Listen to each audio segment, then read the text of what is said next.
My parents cut me out of their will for my golden child brother, so I stopped paying their bills and watched their house go dark. Hey Reddit. So, my parents' electricity got cut off last week, and I'm the reason why. I watched their house go dark from my car parked across the street, sipping coffee while they frantically called my phone. I probably should have felt bad. I didn't. Let me tell you from the start. I, 34, female, come from what I always thought was a pretty tight family. Middle class, suburbia, the whole American dream package deal. My parents are in their early 60s. My brother, I'll call him Tyler, is 36. And then there's me, Leona. We're not the Hallmark movie type where everyone hugs and shares their feelings. We're more like the kind where we communicate through passive-aggressive comments about each other's life choices over dried turkey at Thanksgiving. But I always thought we had each other's backs when it mattered. For context, I've always been the responsible one. I got decent grades, went to a state college, and landed a stable job in pharmaceutical research. It's nothing that gets me invited to fancy cocktail parties, but I pay my bills and have my Zex together. Tyler, on the other hand, has always been the golden child. He went to a fancier college that my parents helped pay for while I took out loans that I'll probably still be paying when I'm wearing adult diapers. He got an MBA and now works at some tech startup where he makes good money but still somehow manages to be too busy whenever my parents need actual help. Funny how being busy is selective like that. Growing up, our roles were pretty clearly defined. Tyler was the star, the one whose football games and debate tournaments were mandatory family events. Meanwhile, I once won a statewide science competition. And my parents skipped it because Dad had a golf game and Mom had a hair appointment. When I got home with my trophy, Mom just said, "That's nice, honey. Did you remember to defrost the chicken for dinner? Cool." But I wasn't bitter. Okay, maybe a little bitter. Like lemon rind left in the sun for a week bitter. But I dealt with it. I figured that's just how families work. Someone gets to be the star, and someone gets to be whatever I was, the supporting character, the sidekick, the chicken defrosting champion. I moved out at 18 for college, worked 2 jobs while taking a full course load, and graduated with honors. My graduation party was a Denny's breakfast, where my dad spent most of the time talking about Tyler's new apartment in Chicago. Tyler wasn't there. He was networking in Cabo. Apparently, tequila shots and sunburn are crucial career development tools. Who knew? After college, I took a job at a pharmaceutical research company. I started at the bottom and worked my way up to senior researcher. It's not glamorous but stable, good benefits, a 401k, the whole boring adult package. I bought a small condo and adopted a cat named Professor Whiskers. Shut up. I was high when I filled out the adoption papers. I settled into a quiet but satisfying life. Tyler, meanwhile, bounced between sexy-sounding jobs at startups with names like Blastcore and Nexify, companies that seemed to primarily produce branded hoodies and press releases about disrupting industries that didn't need disrupting. He lived in expensive downtown apartments, dated Instagram models, and somehow always seemed to be just about to make it big. By the way, the big making, it never quite happened, but my parents remained convinced it was just around the corner. So, here's where things get weird. About 3 years ago, my dad had a health scare. It was nothing major in the end, but enough to put him in the hospital for a few days. Mom was a mess, so I took off work to handle everything: hospital paperwork, insurance calls, bringing Mom food that wasn't radioactive cafeteria sludge, walking their dog, everything. Tyler sent flowers and called once, because nothing says I care like a $50 bouquet and a 3-minute phone call while you're probably taking a dump. I remember one night during that hospital stay, sitting in Dad's room while he slept. Mom had gone home to shower, and I was catching up on work emails. Dad woke up around midnight looking confused. "Leona," he mumbled, "where's Tyler?" "He's in Boston, Dad. For work, remember? He called earlier." Dad nodded slowly. "He's doing so well, isn't he? Such a good son." I just smiled and helped him take a sip of water. Whatever. Dad was on pain meds. I wasn't going to get into it. After Dad recovered, they started talking a lot about getting their affairs in order and making sure everything was set up properly. I didn't think much of it.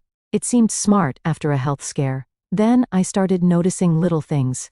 Dad asked me to help set up automatic payments for their bills because technology is confusing. This from the man who spent 30 years as an electrical engineer, but suddenly forgot how buttons work. Mom called to ask if I could just help out a little with their property tax because they were a bit short this year. The requests got more frequent: cable bill, water bill, new roof, plumber. Every time it was just temporary or just this once, but somehow it became my regular role. I was basically subsidizing their lifestyle while working full-time and trying to save for my own future. You know, that future where I get to retire before I'm 97 and maybe one day afford both rent and avocado toast in the same month. The first time they asked for financial help, I was genuinely concerned. My parents had always been stable, careful with money. Dad's engineering job had paid well, and Mom's part-time work as a school secretary had added a decent second income. They owned their home outright and had saved for retirement. What had changed? "We're just in a bit of a tight spot," Mom said vaguely when I asked. "Investments, you know, the market." I didn't push it. Maybe they'd made some bad investment choices. Maybe their retirement funds had taken a hit. It happens. And they'd helped me out when I needed it. Like that time in college when my car broke down and I couldn't afford the repairs. They'd sent me $800, no questions asked. This was just my turn to help them out. Except it didn't stop. The requests started small: $200 here for a higher than expected electric bill, $350 there for car repairs. But they escalated: property taxes, insurance premiums, a new water heater, new windows, a kitchen renovation that somehow went from "we're just updating the countertops" to "we need all new appliances and custom cabinets." Meanwhile, Tyler would swoop in for holidays, bringing expensive stuff and telling stories about his business trips. And my parents would just eat it up. "Tyler's doing so well. Tyler just got a promotion. Tyler's thinking about buying a vacation property." Yeah, it's easy to do when you're not spending $800 every month on someone else's bills. It's amazing how much disposable income you have when you're not, disposing of it into your parents' bank account. I tried to keep track of how much I was giving them, but honestly, it got away from me. Between the automatic payments I'd set up and the random emergency requests, I was probably sending them between $1,000 and $1,500 every month. That's not pocket change. That's a mortgage payment. That's a nice car. That's a yearly vacation to somewhere that requires a passport and doesn't have bed bugs. But every time I started to question it, to wonder if maybe I should be saving that money for myself instead, the guilt would hit. They were my parents. They'd raised me, fed me, clothed me, taken care of me when I was sick. How could I not help them when they needed it? So, I kept paying, kept helping, kept being the responsible one. I cut back on my own expenses, canceled my gym membership, stopped getting haircuts at the nice salon, and switched to Great Clips. I meal prepped sad little containers of rice and chicken instead of going out to lunch. I told myself it was temporary, just until they got back on their feet. I didn't mind helping out at first. They're my parents, But something felt off about the whole situation that I couldn't quite put my finger on, like when you walk into a room and forget why you went there. Except the room is your family dynamic, and what you forgot is your self-respect. Then, about 6 months ago, my mom texted, asking me to join a family financial planning Zoom that weekend. I figured maybe they were finally going to acknowledge all the help I'd been giving and work out a fair system. Maybe even a thanks for keeping our lights on for the past 3 years. "You're the best daughter ever" speech. A girl can dream. I logged on 5 minutes early, dressed in a nice blouse, hair combed, looking like a responsible adult who definitely didn't just eat cereal for dinner standing over the sink. Mom and Dad joined next, then Tyler popped in last, looking like he'd just stepped out of a J.Crew catalog, perfectly pressed. Button down, artfully tousled hair. The kind of casual expensive that takes a lot of money and effort to achieve. "Hey, everyone," he said, flashing that white strip smile. "Let me just share my screen." Turns out, it was Tyler running the whole show, sharing his screen. With PowerPoint slides about estate planning and asset management. My parents just nodded along as he talked about their house, investments, and retirement accounts. Tyler had apparently gotten a side gig as a financial advisor infomercial host, based on his delivery. "As you can see," Tyler was saying, pointing to a pie chart that made about as much sense to me as quantum physics. "We can restructure the portfolio to maximize growth, while providing necessary liquidity for current expenses." Mom and Dad were nodding like those bobblehead dogs people put in car windows.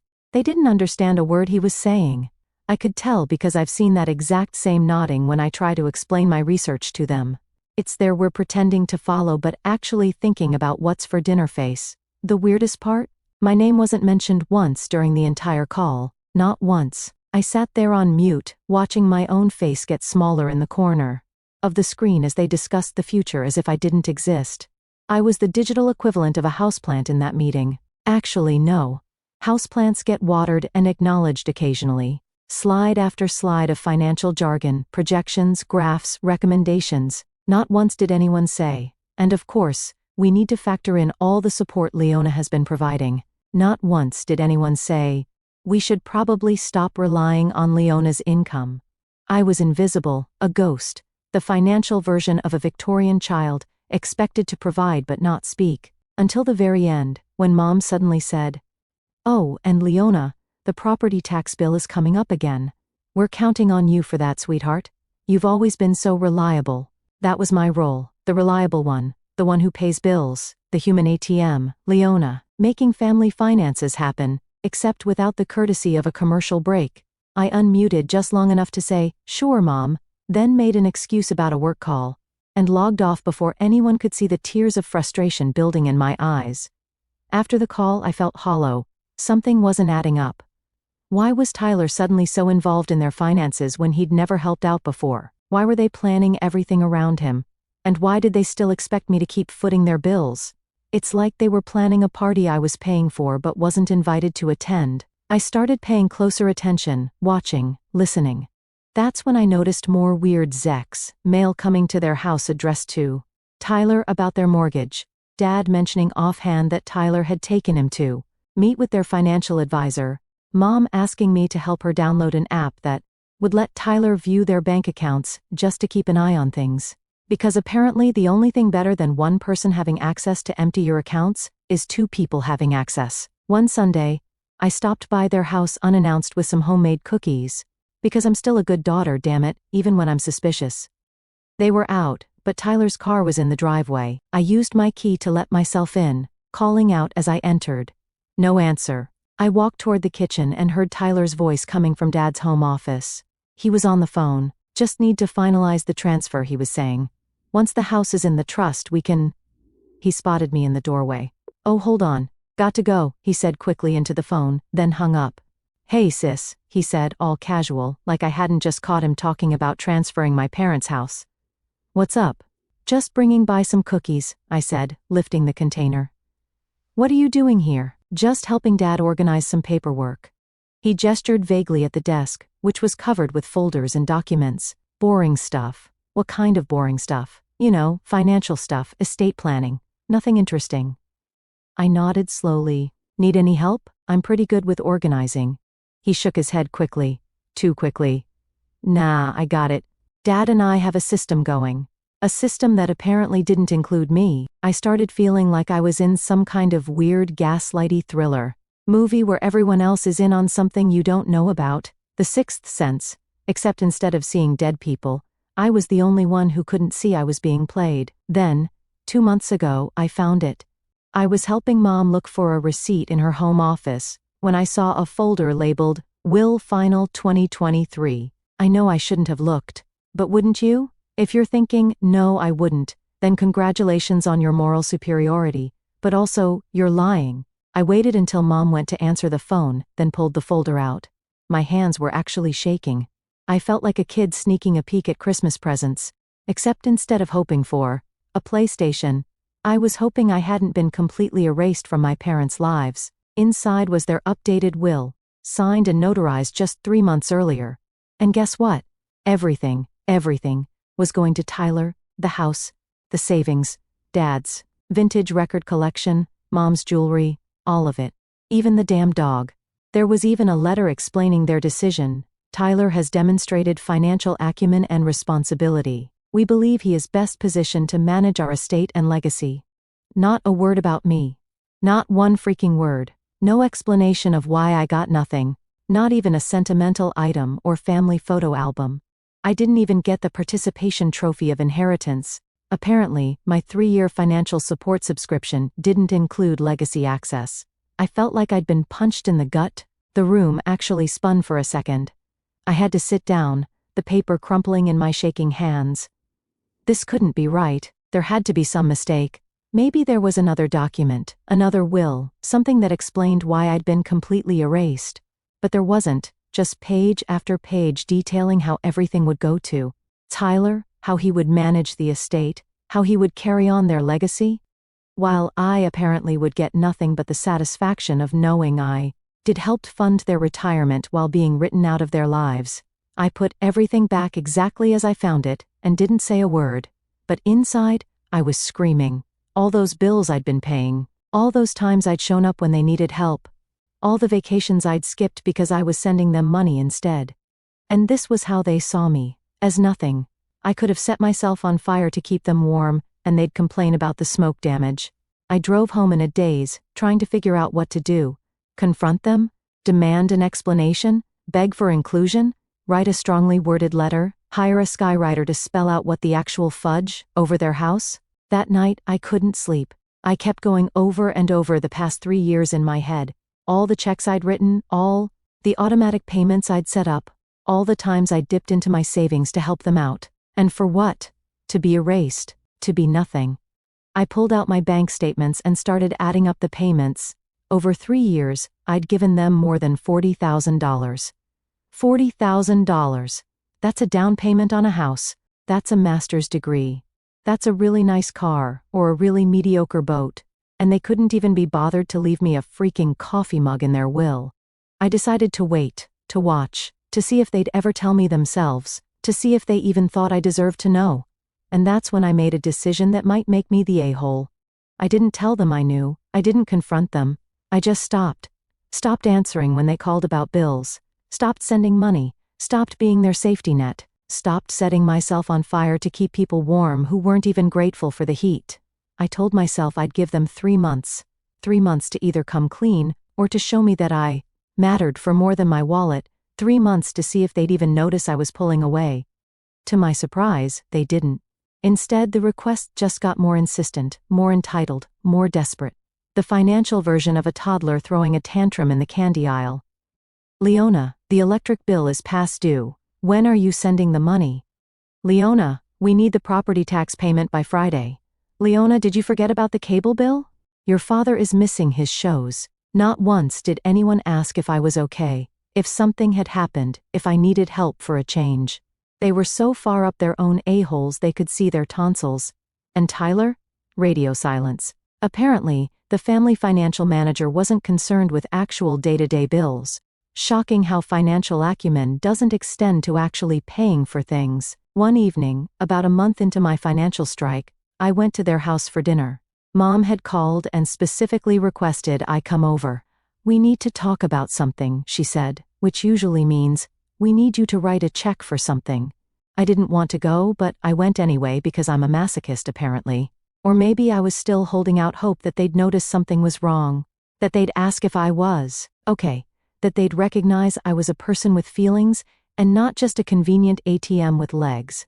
Dinner was the usual, with conversations dominated by Tyler's latest achievements, even though he wasn't there. Dad talked about how Tyler was thinking of investing in some new tech startup. Mom mentioned how Tyler had sent them a gift basket from some fancy store I couldn't afford to shop at. Then, as I was helping clear the dishes, Mom said, "Oh Leona, the property tax bill came yesterday. It's $3,200 this year. Can you take care of that by Friday?" Just like that. No please. No acknowledgement that she was asking me for $3,000.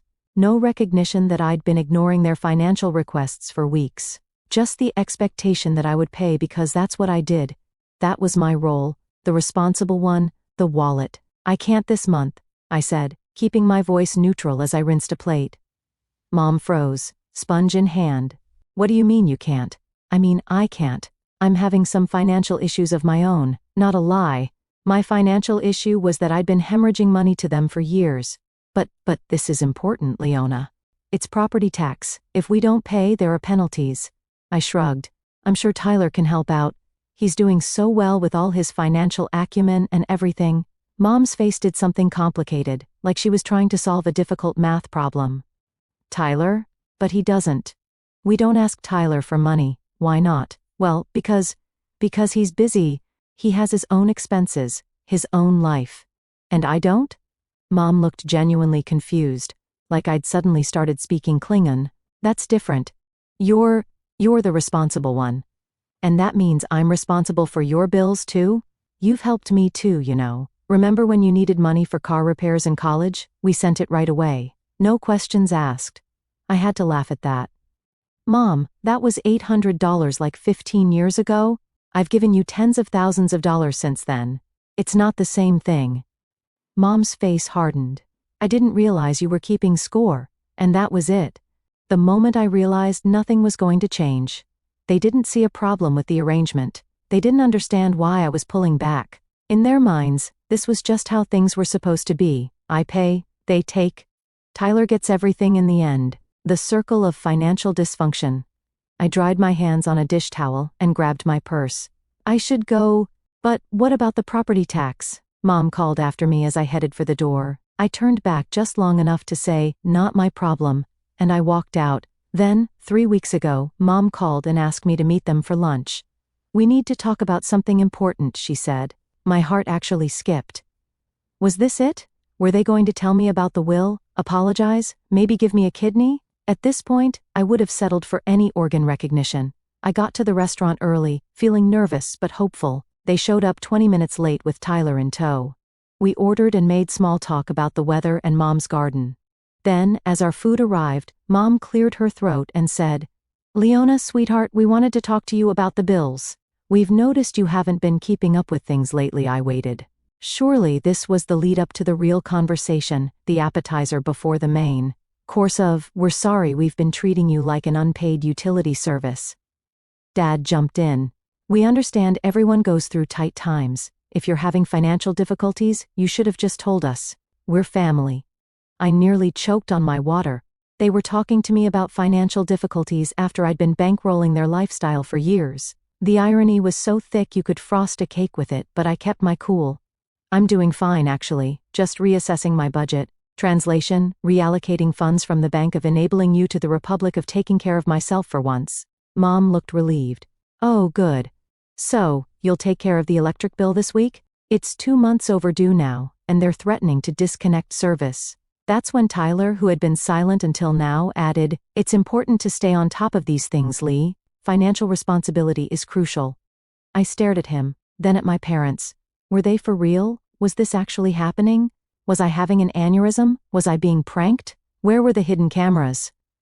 Tyler went on, warming to his topic. I've been looking at Mom and Dad's overall financial picture, and frankly, I'm concerned. Their retirement planning needs serious attention. That's why I've been stepping in to help manage things. Manage things? I repeated. Like paying their bills?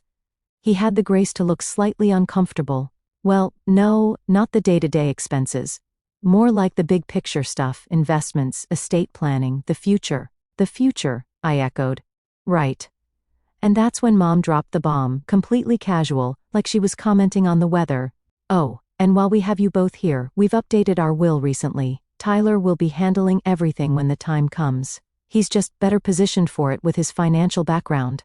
We know you understand, Leona. You've always been so practical. They'd planned this. Waited until a public place. Brought Tyler as backup. They never intended to apologize or explain. This lunch wasn't to come clean. It was to make sure I kept paying their bills, even though they'd cut me out of their future. It was an intervention for my sudden outbreak of financial self-respect. I sat there, fork halfway to my mouth, as the full reality washed over me. I wasn't family. I was a utility, a service, a means to an end. I wasn't a daughter. I was a walking, talking direct deposit. I put my fork down slowly, took a sip of water and placed a 20 on the table for my meal. I think I should go, I said quietly. But you've barely touched your food, Mom protested. I just looked at her, really looked at her. Maybe for the first time. I'm not hungry anymore. Not for food, not for Zex, not for the emotional scraps they were tossing my way.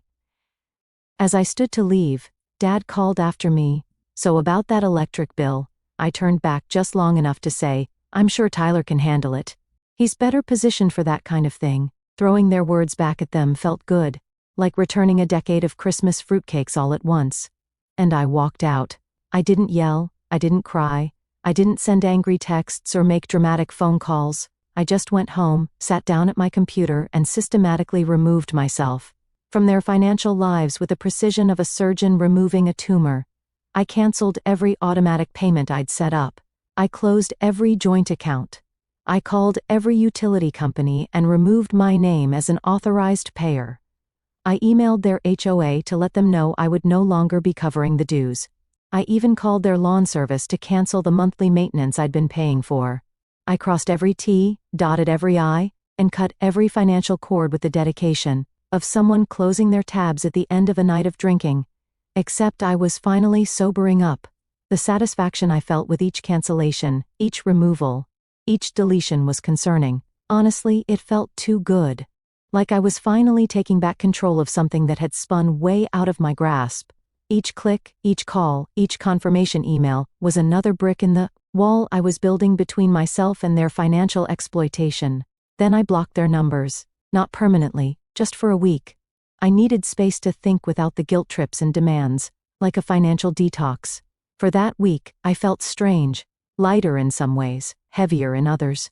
I kept expecting to feel guilty, but mostly I just felt sad. Sad that the family I thought I had never really existed. Sad that I'd spent so many years trying to earn love that should have been unconditional. You shouldn't have to buy your seat at the family table. When I unblocked their numbers, the messages flooded in, confused at first, then concerned. Then, angry but not concerned about me. Concerned about the bills, the payments, the services. My favorite was Dad's, "The internet is out. How am I supposed to watch my YouTube videos?" "I don't know, Dad. Maybe rub 2 sticks together and see if Netflix appears." I didn't respond to any of them. What was there to say? Sorry your human ATM grew a spine?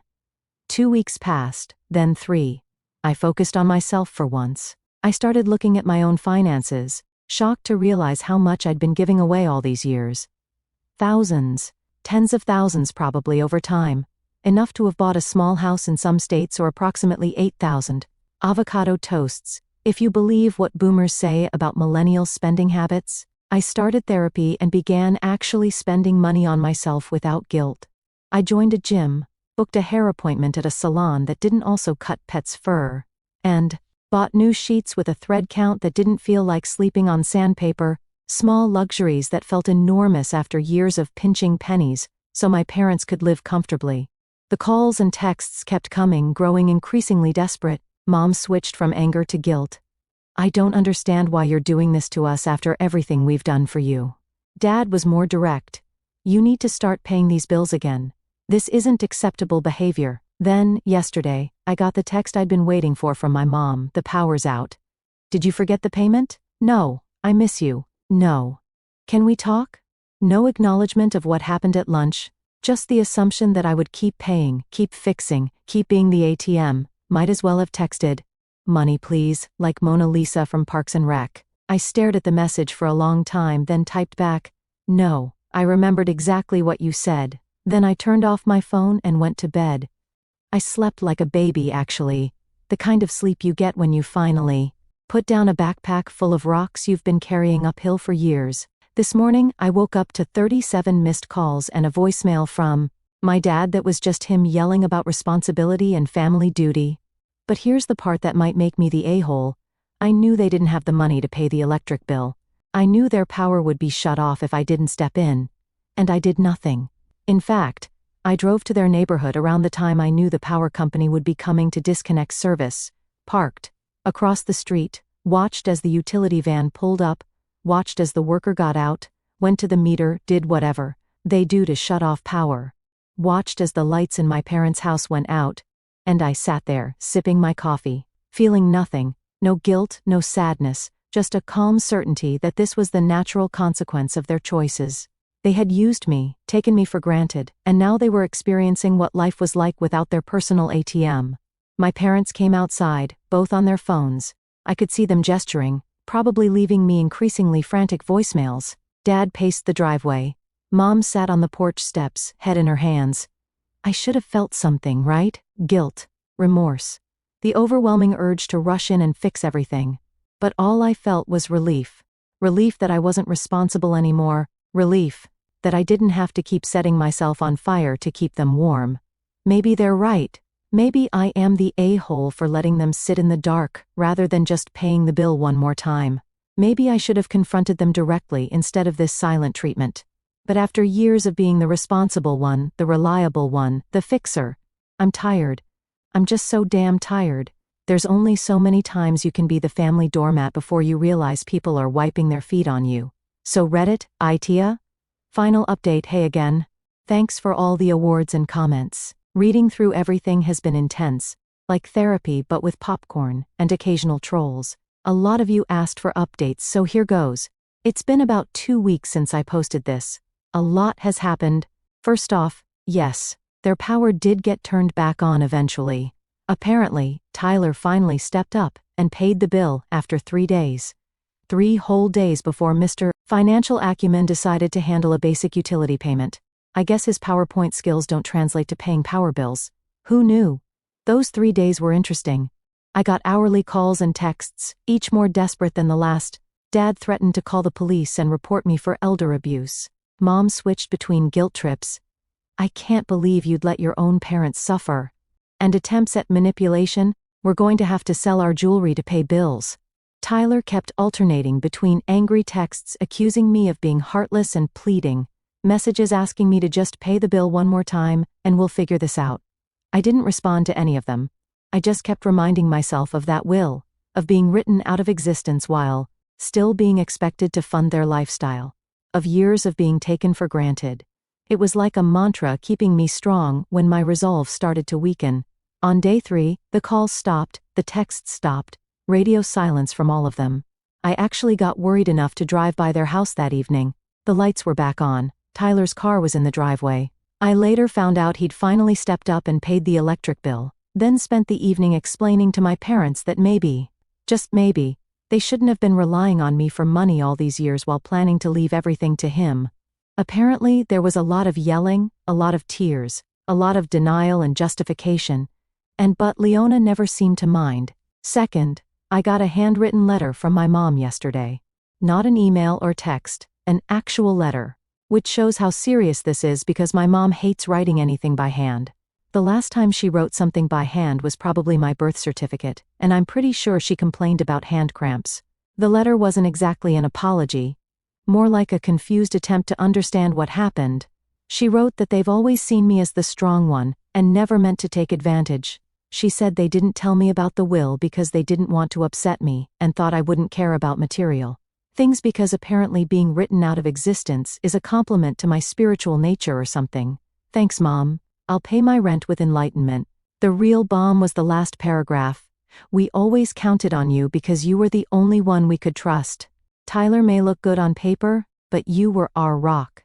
So, I was good enough to trust with paying their bills but not good enough to trust with their legacy. Nice.